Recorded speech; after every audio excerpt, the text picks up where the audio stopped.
Yeah, sorry about that. So on the drum bus some now. This is where the drum bus is. I see everything going to bus 3. That's the final, but I never did any processing. So this is where I did my some processing.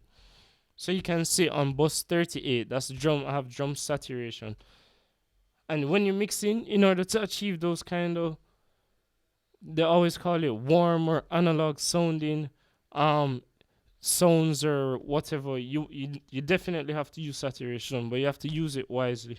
You have to know why you want to use the saturation. Where is it? So basically, saturation can allow you to um you can shave off peaks of sounds and increase the RMS of the sound so that you can add more body to your sounds and give it a fuller sounding sound. All right, let me just show you what I mean. So like, but basically, if you're using, everybody uses saturation. If you want your songs to be very loud as well, you have to use saturation. Otherwise, your peaks might be out of control and you can't achieve that same level of loudness that you want. But separate and apart from that, it just allows everything to sound. You normally hear sound, stuff like sounding warm or more analog. Well, that is dependent on the type of saturation, whether it's tape versus tube, whatever. But it helps to add a sense of glue to the sounds, like glue, like compression to the sounds, make them sound nice and more cohesive. So let me show you for example what I'm talking about. So when I take it off, this is how it sounds.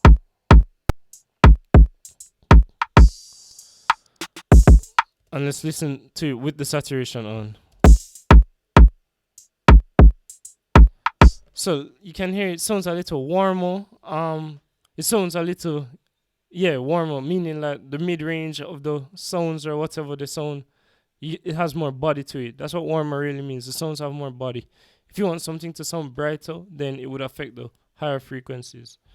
So in terms of the saturation that I use, I like using the Abbey Road tape. What's this? Vinyl from Waves. I would. Which preset is this? That's weird. Normally I would use the drums mix to live preset. Send some of the whole signal to an auxiliary to an auxiliary track and then mix it in. So in that way you don't have the unless you have a mix knob in the plugin. I'm not sure if this plugin has a mix knob. I like to do it this way just so I can get more control over my sounds. So if you had a saturation plugin that had a mix knob, maybe you'd prefer to do it that way. Go to full 100% mix on the effect. See how it sounds with everything, and then and then play with the mix now. But in terms of all my processing, in terms of saturation and stuff, I like to put it on an auxiliary track and then mix it in right here. So I literally pull on the fader and mix it in. And at this point, in terms of the saturation, it sounded good to me.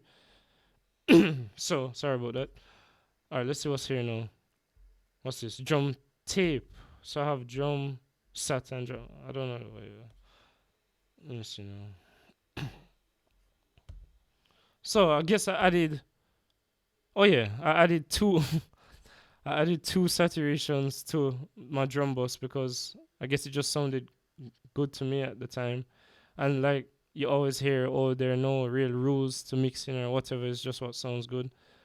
And while that is true, there are some points where some things that you might do might not be the right decision or whatever. But whatever. It doesn't really matter as long as you understand why you're doing what you're doing. So I guess let me see. Let me listen without.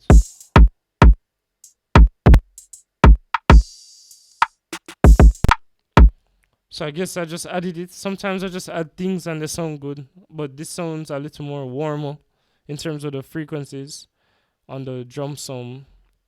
Yes, I added it and I literally just selected the preset. Sometimes you don't have to tweak presets or whatever. Just add it and then mix it. So add it on an auxiliary track and then mix it. I would suggest all effects you do that way, just so that you have more control. So that's literally the drums. That's the drums. So in summary, as it relates to drums, how I mix them, you have your kick and your snare in the center of the stereo field. which I did. Um, and then I added. You can, like I said, the main premise of everything is just to create space. So I have my kick and rim in the center. I achieve that by using stereo imaging.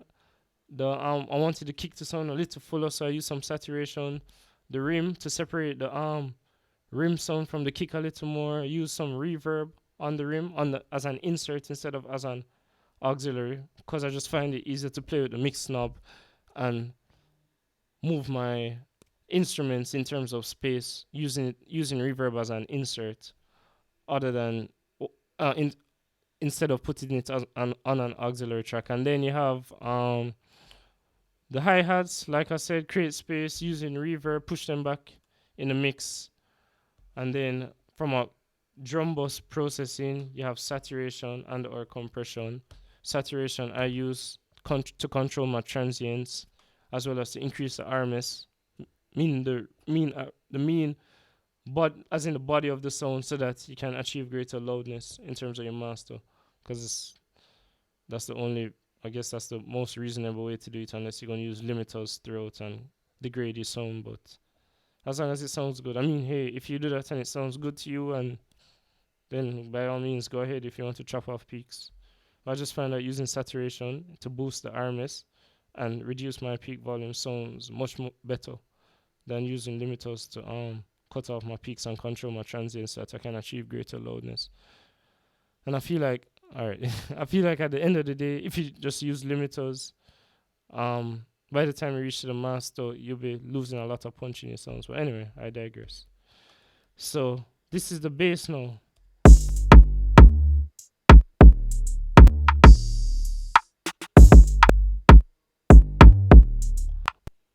So you can definitely hear that there's separation between the bass and the kick.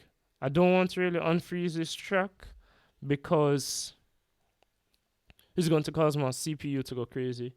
So I'll just explain as best as I can what I did with all of these effects bypass. Like, so some people may say, oh, don't use reverb on your kick, blah, blah, blah. I mean, on your bass, blah, blah, blah, blah, whatever. But I literally use reverb to create space between my kick and my 808. By same principle, use it as an insert. This is what I do. This is what I do. You don't have to do it this way. Use it as an insert. Play with the size of the room. So essentially, I have a small room with a short, relatively short attack. And the mix knob, I play with the mix knob because I understand that using more reverb makes things sound farther in the mix than using less reverb. So I use a little more reverb than usual and push it back in the mix. And then, well, normally I would use saturation and saturate the 808 after I put reverb on it, just so that I can get some compressive effects. But in this case, I didn't choose to that. I use this plugin called Low Control. Let me see if I can load it. Literally, Low Control is just a compressor for low end, and it's also a saturator. So I mean, this is the kick drum, but I just want to show you what the plugin itself looks like. Uh, which company was this from again? I think it was, yeah, alright, Black Salt Audio. So literally, forget this. Pretend this is the 808. I'm just showing you the principle. So you have the threshold, gain reduction, low gain. So it's literally a compressor, but it's for your low end. So from, I won't say really low end, from 200 hertz and below. So anything from 200 hertz and below, you can or is it 200? Let me see. 250 hertz. Okay. So anything from 250 hertz and below, you can compress. And you also have the enhance, which is whichever frequency you choose, you can enhance that. And yeah, it's just basically like a, well, I don't know how this enhance thing works, but I'm guessing it's like a saturator kind of EQ-ish kind of thing. But this is basically just a compressor, this section for the low end. So let's take off that and go back to the bass. So what I did, I put on the low control, determine where the frequency of my determine where my kick was hitting. Sometimes I don't even look, to be honest. In terms of where you see that peak right there, so I can say that's like the fundamental frequency of where the kick is hitting, around 40 to 60 hertz. Well, yeah, 40 to 60 hertz. So on low control, I would compress the bass, compress the 808 in around that region so I can achieve more punch. So that's basically what I did with the low control. And the H compressor now, after using the reverb and the low control, I use the H compressor as a glue compressor. Or um, I compress the bass in such a way so that it could sound tighter. What I mean by that, I use relatively fast attack and a relatively long release so that way you can get a more steady sound. Remember what I said? The shorter the attack and the longer the release is the more steady the sound will be. If you want to achieve a more punchy sound, you'd use a longer attack just so that the transient can come through. So I'll try to achieve a more steady sound right here. And it has a mix let me see. What do you call it? It has mix functionality. So you can mix in the how much compression you want. Let me pull up H compressor and show you guys. Like I said, this is a very practical tutorial. It's not stupid theoretical concepts that you're not going to be able to apply. Once you understand what you're doing, then it becomes much easier to achieve what you're going for. So yeah, so I selected a relatively shorter attack with a longer release so that I could get a more tighter sound, and then I just mixed it in to taste in terms of how much tightness of the sound I wanted. So that's basically how what I did with the H compressor. And then this compressor now is for side chaining the bass to the kick. So when you side chain the bass to the kick, you always hear side chain compression, side chain compression. Yeah, I literally side chained it to the whole signal of the kick so that the kick can punch through more. Because at the end of the day, when you're creating, well, for me personally, I like when my kicks punch. And I'm not saying this is the only way to do it, but this is the way I do it. And then, as it relates to the stereo imaging, um, it's always common practice to make the bass mono. But in terms of this, I made, in order to achieve more separation of the signal and more clarity, this stereo imaging of the kick is of the 808 is a little wider than the kick. So this is the kick stereo imaging, so my bass is a little wider than that so that I can achieve more clarity and get more punch in the kick and get everything to sound cleaner and clearer. So yeah, that's basically how you mix the kick and the bass and all the drums. And it sounds the kick sounds punchy to me. And the bass sounds good. So as it relates to the bus processing now, there's this plugin. It's a saturation plugin. It's a tube plugin, so that means it's going to in terms of this one, what did I use? I wanted so this beauty and this beast mode. Beauty makes the stuff sound warmer. Beast, you can hear the high end a little more. So I cranked up because I wanted to hear the bass a little more, the high end of the bass a little more. I cranked up the bass and then mixed it into taste. So this is an auxiliary track. Sent the whole signal to this auxiliary track with the effect on it, and I mixed it into taste just so that I could get a little more of the bass sound out of it. And the real test of all things to see if all of this actually sounds good when you play it in your car. If you like how it sounds and if it's comparing to how commercial stuff sound, then you know you're on the right track. Normally I don't really what should I say, after I'm mastering the beat, I don't really go in the car and listen to it anymore because I have a general idea of if it's going to sound good or not based on what I did with other beats and when I car tested them. But you really want to, after mixing and mastering a beat, you really want to listen to it in the car and see if it's competing with some of the stuff you hear on the radio. As it relates to the main loop now, cymatics loop, very good sounding loop. Literally just use stereo imaging. I spread it out to widen the stereo fields than usual. Use a lot of reverb to push it back and create some more space because remember the bass had reverb. The bass had reverb. Yeah, the 808 had reverb on it. So I pushed this. I gave this a little more reverb so that it can be a little more, just to get a little more separation between the bass and the main loop. Because remember the loop also has low end in there, and this EQ, I literally use this EQ to cut out the low end to taste, because you don't want to cut out all of your low end, but you want to cut out to taste and tweak and do gain reductions on stuff on the EQ to ensure that you're not competing with the bass and the kick a lot.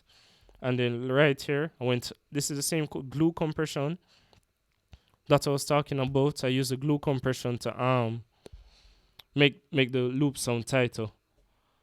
So remember, it would have been a slow. It would have been a fast attack and a long release, and I use the mix knob to mix it to taste.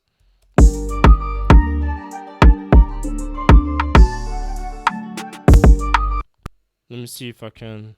Alright. So listen to all of it without the effects.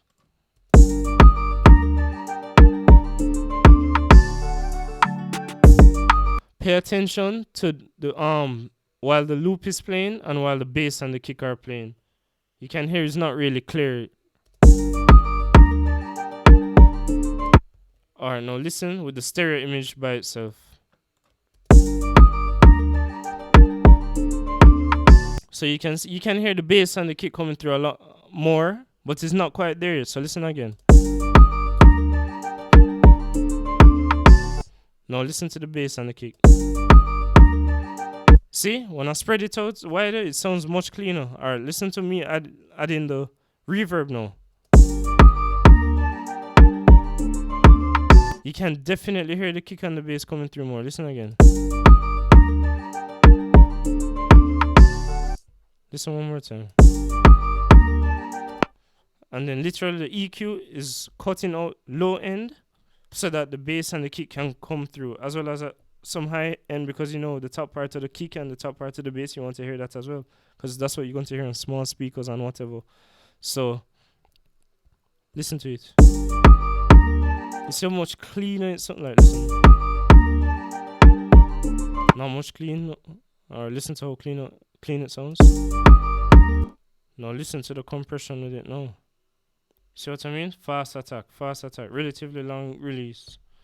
I mixed it. Listen. Oh, now listen to it with the compression. Sounds much tighter.